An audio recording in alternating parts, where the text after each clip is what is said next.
Hey everyone, so in this video I want to talk about this Greek word we find one time in 2 Timothy 2:15, which we pronounce anipaischuntos. Strong's G 422, anipaischuntos, which we see in the King James Version translated as that needeth not to be ashamed. In comparison to the Debar translation, which translates it as Unashamed-ON. We're here in the Helps word study at Bible Hub. It says, note the prefix epi, which is this part of the word, which the preposition epi denotes the superposition in intensifying the unashamed. If the Apostle Paul wrote to Timothy here, be diligent to give yourself as standby, approved. So many key words here that we should be concerned about, okay? Standby, approved, as unashamed-on worker, correctly cutting the word of truth. Why are so few Christians not talking about what is Paul communicating? What is correctly cutting the word of truth? Commonly understood as rightly dividing, which, again, I could show you in the Greek why rightly dividing is not what is the proper translation in relationship to the word family of things that are cut. Whereas I talk about in pretty much all of my videos, the way we correctly cut the word of truth is understanding the parabolic watch times of the night, which here, the second and third watch times are divided in half by midnight. Okay, so midnight is a key concept in other parables, such as the virgins, the 10 virgins in the middle of the night, and the friend at midnight, locked out of the door. Where when we come down to verse 46, we see the context of cut in two, same word family as cutting, correctly cutting the word of truth.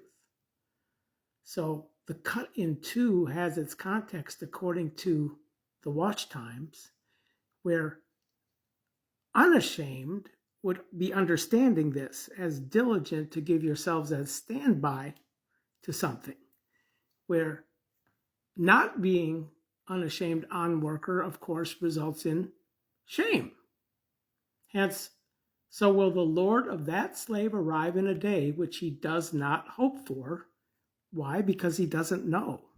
He doesn't understand. He's not an on worker. And in an hour, watch times, which he does not know. Why? Because he did not correctly cut the word of truth as unashamed-on worker, as given himself standby. So the cut in two places his part with the unfaithing here.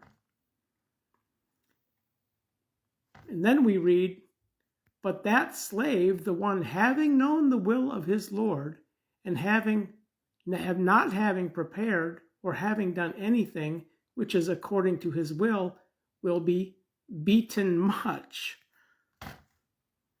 That doesn't sound good.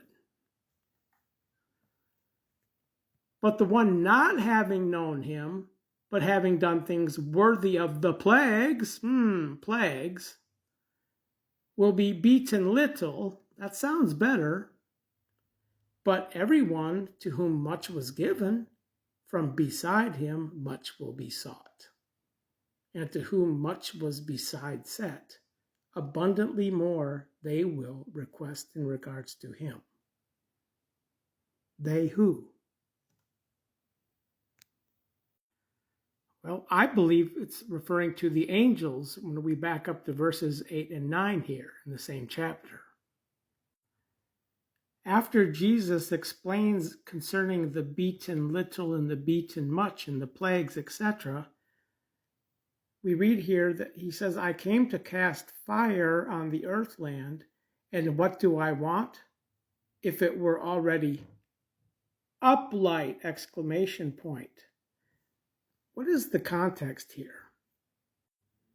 Well, when we come back to verse 38 and we understand how to correctly cut the word of truth as unashamed-on worker, giving ourselves as standby, we understand that the uplight is the first watch time disappeared,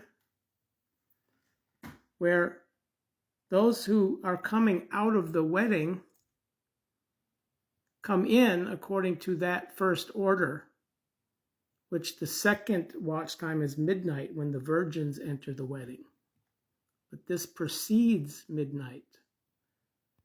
All right, and they're coming out of the wedding according to the casting the fire at the uplight, first watch time, as the angels here in the figure of flames of fire, angels, officiators, Hebrews 1:7, dispatched into the service, going away out of the wedding according to the uplight of the first order, where the second order is midnight. And this is the importance of correctly cutting the word of truth, because not giving yourselves a standby can result in the beatings here, folks.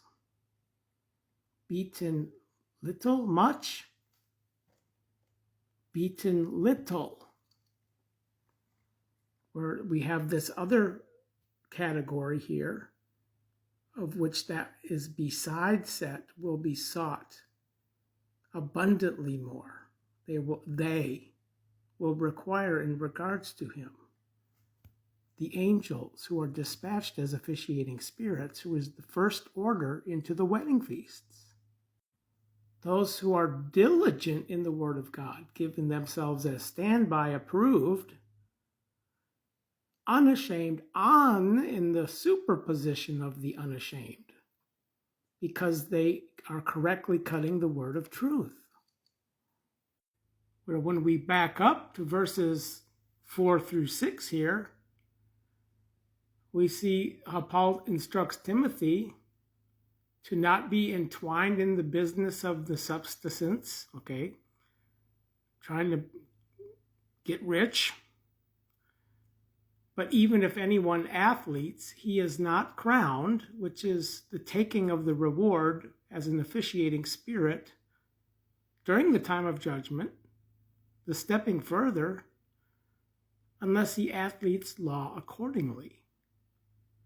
To the land worker, okay, the unashamed-on worker, tiring himself, it is binding before, yea, formerly, to partake with of the fruits.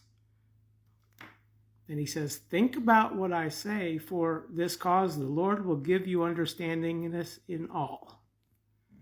All right, so partake with of the fruits here, before ye formally, again, angels as officiating spirits, takes reward. John chapter 4. The harvesting one takes reward. So the fruit is harvested when it's ready and it's hallowed, and leads to gather fruit into Aeonian life. So the reward is Aeonian life, which they take as stepping further.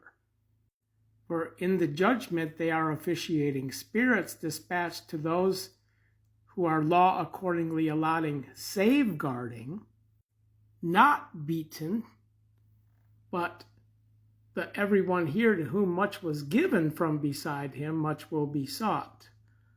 And to whom much was beside said, abundantly more they will require in regards to him.